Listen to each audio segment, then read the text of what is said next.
Senator Leyonhjelm.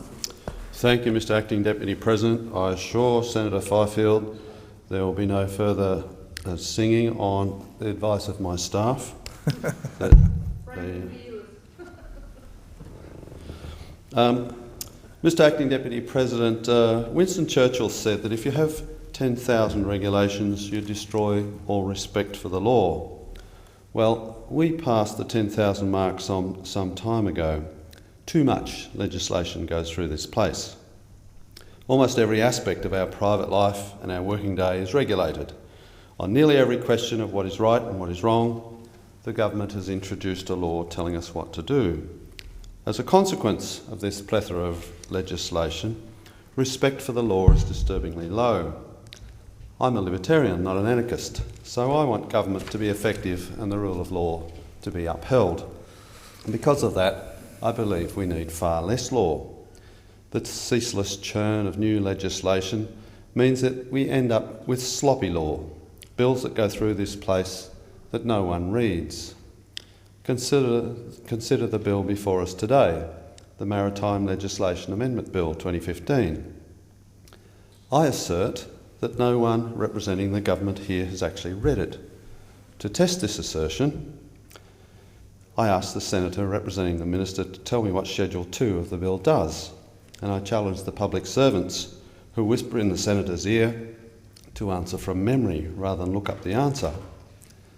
I also assert that no parliamentarian has read the Maritime Legislation Amendment Bill 2015. Unfortunately, I can't test that assertion because, as you can see, this bill is about to be waved into law through a virtually empty Senate chamber. I have scanned the Maritime Legislation Amendment Bill 2015. It bans the use of heavy-grade oil as ballast in Antarctic waters. I oppose this provision on the grounds that there shouldn't be special regulations just for Antarctic waters. The remainder of the bill removes supposedly unintentional changes to maritime law made in 2012. This begs the question, how did unintended changes make their way into maritime law in 2012? The answer, of course, is that no one read the changes before they were waved through the Parliament.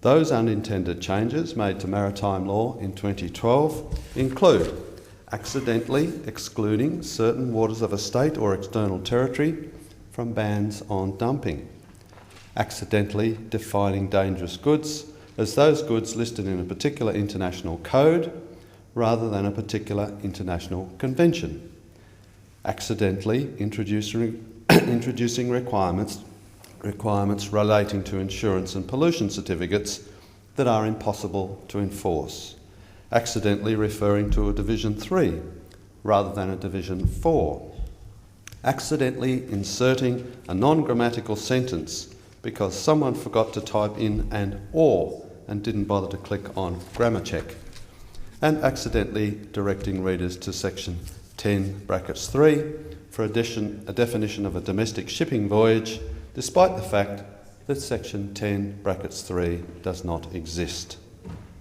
I believe that we should keep these unintended features of maritime law as a monument to all that is wrong with Canberra. Preserving these unintended and sometimes nonsensical features of maritime law for posterity will do no real harm, but will serve as a reminder, like a corpse left hanging in a village square, of the consequences of lax drafting, absent oversight and excessive regulation.